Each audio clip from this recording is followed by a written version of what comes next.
morning, distinguished ladies and gentlemen, excellencies. I'm very grateful for this opportunity given to me by Professor Kim, and I will lift up something totally different from what you just heard.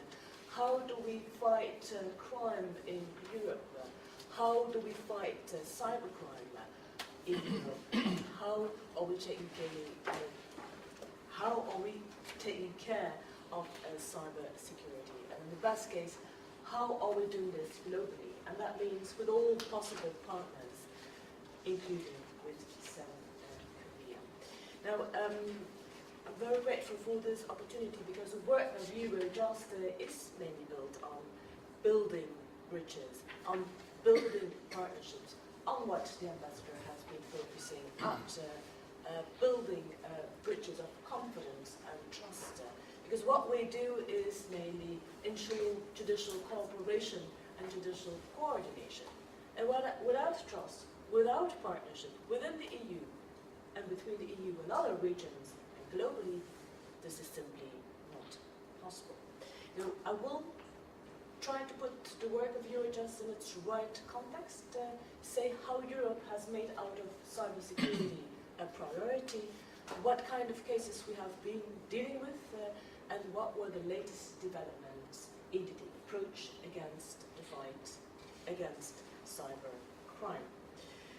EUROJUST work starts in 2001, and I must admit that our work has not been named easy, because since we started in 2001, crime has been developing constantly. Our work coincided with the 11th of September attacks in 2001. At that moment, we were still pro-EUROJUST, provisionally EUROJUST. And I must admit that it didn't stop since then. Terrorism was high up in our agenda.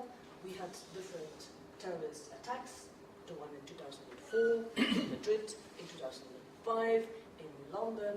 We had several cases of terrorists using massively the internet to plot their actions, to plan their actions, to exchange information between different terrorists, but also to get information on how to make a bomb, for instance. So the use of the internet became gradually significant in our daily work. But it didn't stop there. We thought in 2008 now we have had all of the crime phenomena. We had the financial crime. And I must admit that the third effect of the financial crisis is obvious. We have more and more crime, more different forms of crime, especially those imported from Africa after the Arab Spring.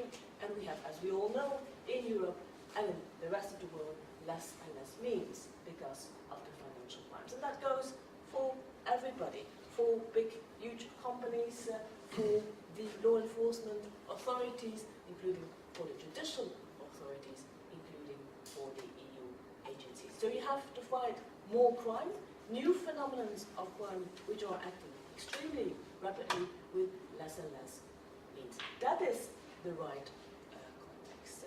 And now when we very recently heard on the news about the phenomenon of illegal immigration, Lampedusa, with all the hard effects, it was not new for EUROJUST because it has been part of our daily agenda since day one.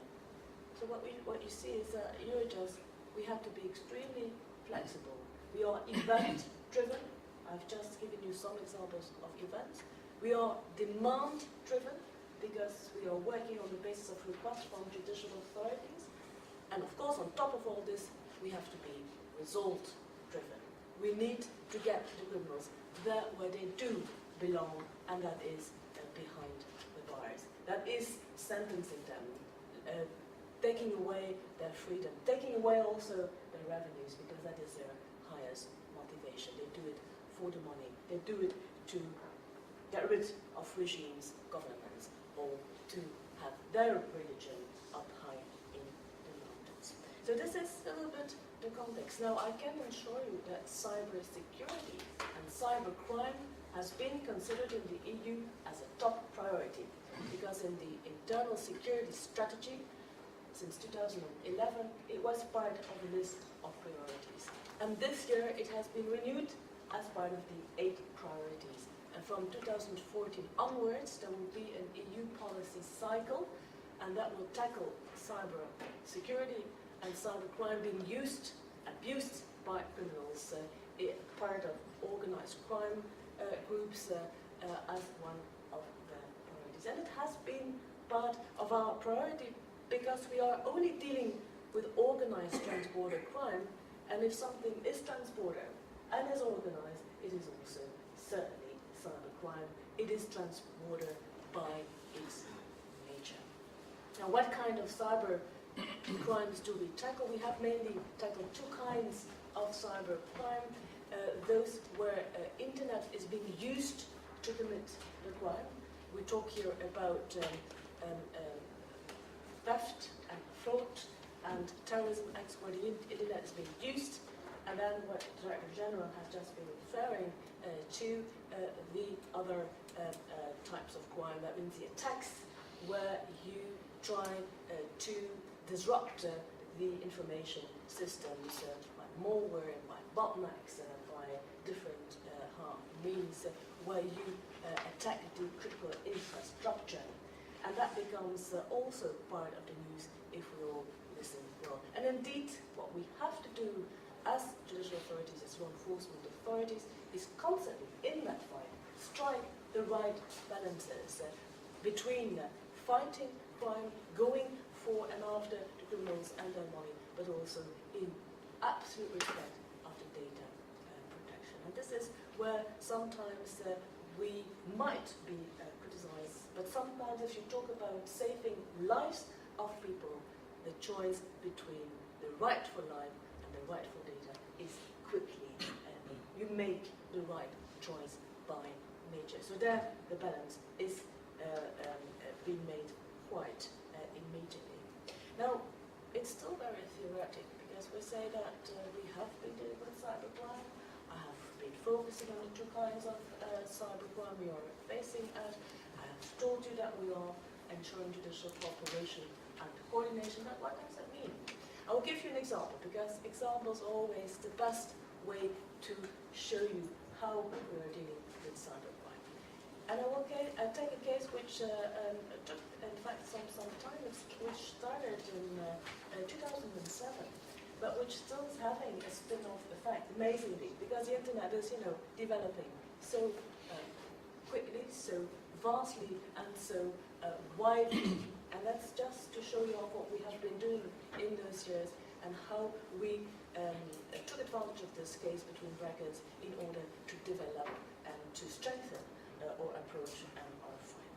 The case is called the Koala case, and it has not been touched on so far, but it is a case of sexual abuse of children on the internet. We had such a case in 2007, where EUROJUST was being asked to ensure judicial coordination. I don't know if I can bring the microphone. No, we've already tried, but it's okay. Good. It doesn't work. Then I have to shout more. No, good. We saw that, in fact, an Italian target was massively disseminating pictures, photos of young children sexually abused via an internet social network. He was in close contact with the Belgian target who for years and years sexually abused his two little daughters. And after a few coordination meetings, we started with 9 EU countries, and I would say 9 months later, we ended with 20 EU countries and 6 non-EU countries. Among them were Australia, New Zealand, the United States, Norway, and others. It was like a big oil stain. We saw that all these pictures were being used in possession of, downloaded by thousands and thousands of customers. This is the work of the internet. This is a typical form of cybercrime. Now, through coordination meetings, we realized that there was a need to work together hand in hand, police and judiciary of the EU and of other regions, and we also figured out there were a lot of legal and judicial impediments. We saw, for instance, that the sexual age of children at that point in time was different from state to state. That how to obtain, preserve and retain data was different from state to state. We saw that the Convention of the Council of Europe, the Budapest Convention, which is applicable in cybercrime for law enforcement authorities within the EU and the Council of Europe countries, was not complied by with all the states. That the 24/7 network of contact points was not being used by everybody. And that on top of it, the physical facts were not translated into all the member states equally. We have different legal systems. We have, by the way, for the moment, 31 different legal systems in Europe. We have 24 different languages. And of course, within the context of the coordination meeting, we were confronted with huge differences between the EU approach and the outside approach. We had to bring everything inside of one coordination forum, and that led, in fact, in October, November 2007 to coordinated action. What we decided within EUROJUST was having an effect in more than 20 member states. Lots of thousands and thousands policemen were being deployed, and they were having house searches, the seizure of video material in all these places. This was not done at one day, This was done at several intervals. But in November 2007, we brought together all the players again in the last coordination meeting and had a whole overview of what happened in all the concerned countries. Overwhelming amount of material had been seized. More than 100 persons, from the masterminds, the filmmakers, the photographers, to the users, the consumers, were being arrested. 2007. This was definitely not the end of this case. It had a spin-off effect in 2009, 2010. Through Operation Hammer in the United States, we had another kind of a big operation. Again, more than 2,000 people were being identified. At least 10 high-caliber targets were being identified and being arrested. You certainly have heard about the Dutroux case here in Belgium.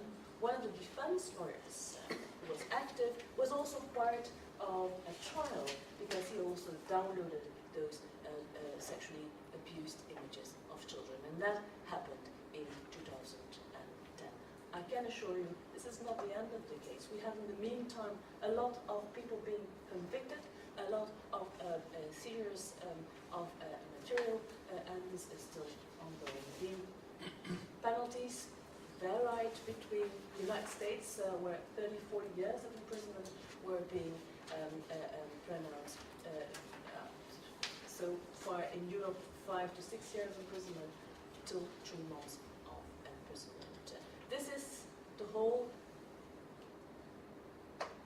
picture of one request forwarded to EUROJUST. And I could go on and on and on, but the thing that EUROJUST is ensuring is having all the players in one room around the table, having all the information gathered around one table, and to verify if everything can be made sure to transpose that information into tangible evidence, admissible evidence, and to secure all the investigations and prosecutions in the different member states. That was 2007, as I just told you, but in the meantime we know that cyber security, cybercrime became a priority. And that means that we also have been working within the EU on the stepping up of the fight by the agencies. And we know that in January this year, 2013, in Europol's headquarters was inaugurated the EC3, the European Cybercrime Center, which is meant to be a multidisciplinary forum where Europol and EUROJUST, but also the private sector and also the Commission has to work together. We have now one of our colleagues, the Finnish colleague, who is an expert in cybercrime, who has been designated as the representative of EUROJUST in the program board, and we have every week one of our post holders, an administrative staff member, who is staying one day at the Europol headquarters to make the bridge, again about bridges between EUROJUST and Europol, in order to ensure that every intelligence exchange which is in need of a judicial follow-up is being forwarded to EUROJUST. So a constant interaction between those two. But today and tomorrow it is about partnerships. And I must admit that we have had the first contacts between South Korea and judicial authorities, and they're certainly interested to designate a judicial contact point. And I think that would be the first step forward.